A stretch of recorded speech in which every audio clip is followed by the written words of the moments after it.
Hi, Bashar. And you good day. 2 questions. We talk about the ego as if it is a being with consciousness. Well, in a sense it is. Because your personality construct, to some degree, functions somewhat autonomously once it is created. That's why you can actually negotiate with it in some ways as if it were separate, even though it's not. Did that make sense? Well, I just wonder, how does something go from... I guess the even bigger question is the difference between energy and consciousness is as sort of maybe paradoxical to me as the wave and the particle. Yes. So how does something go from not being to being a being with consciousness? You see All what right, I mean? let's use an analogy that we often use, and that is the film or movie analogy that exists on your planet. When you are watching a movie, you believe that the characters on the screen, in a sense, have consciousness. Because, in a sense, an actor has given them a voice. But if you actually stop a moment and think about it, you're relating to nothing but a bunch of light. You're relating to an illusion.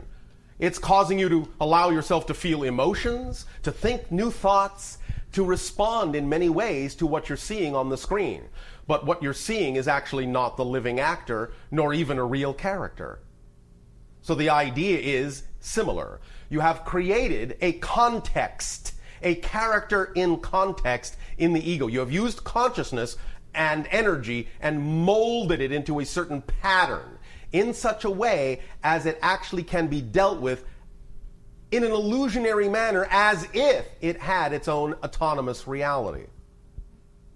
Make sense? This is for the purpose of creating reflectivity.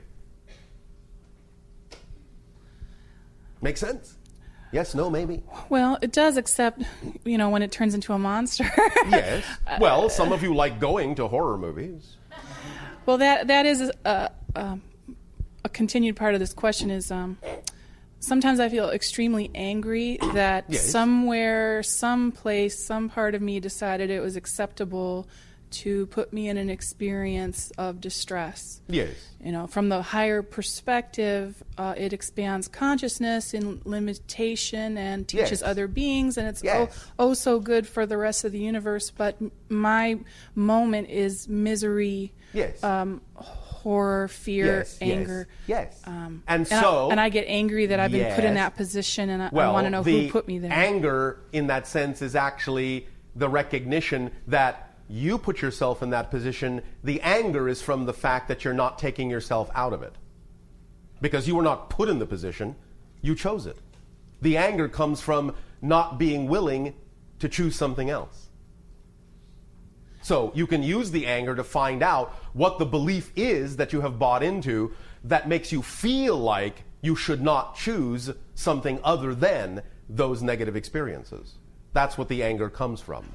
You're angry at yourself for not choosing something different, and you can't figure out why you're not choosing something different because you're not in touch with the belief system that makes it seem all right to continue in the way that you have chosen in the first place.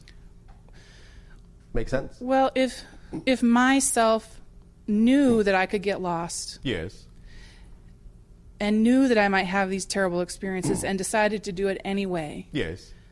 that, But you see, that from seems that to me like a lack of love. But from that perspective, it's not terrible. The idea is it understood that you were going to explore certain themes. It didn't in any way, shape, or form insist that you had to experience them in a negative way. That just recognized that that might happen, because any time you walk into a haunted house, things might jump out at you and you might get momentarily scared. At the same time, if you look behind the illusion and understand that they're just special effects, you don't have to be scared. So the higher self knows that you have the capacity to treat these things as illusions and special effects and not have to choose to be scared, even though it knows originally that you could choose to be scared because you walked into a place that has things that can scare you. But the choice is yours as to how you experience the theme. It's not like any part of yourself forced yourself to have to experience negative or scary things. It's showing you that you have the power to transform these things, to see through the illusion. And you're only angry because you haven't done it yet. Does that make sense? Well, yeah, I guess it's sometimes hard to understand the layers of the self. And Yes, but that's all right. The point is to not be angry at yourself for not understanding. That's the first step.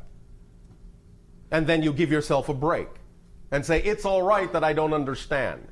The paradox is it has to be all right for you to be angry. It has to be all right for you to not understand in order to actually let go of the anger and to understand. But you're not all right with that. And so what you're doing is you're devaluing an experience. You're devaluing the idea of dark side as a valid experience. And by devaluing it, you're attempting to push it away. And by attempting to push it away, you recognize it becomes a spring that has nowhere to go except to bounce back, stronger and stronger and stronger. So the idea is you have to accept that negative experiences are part and parcel of at least what's possible, and that they are valid as choices. When you validate that the dark side is a valid choice, then you don't have to choose it. The only reason you're having a tough time getting away from it is because you will not accept that polarity is part of existence. Make sense? How do I get to the point where I do accept it?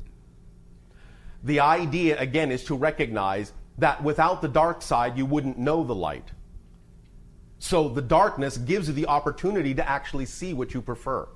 Okay. So you have to validate it as having a reason for existing and not judge it to have no place in reality.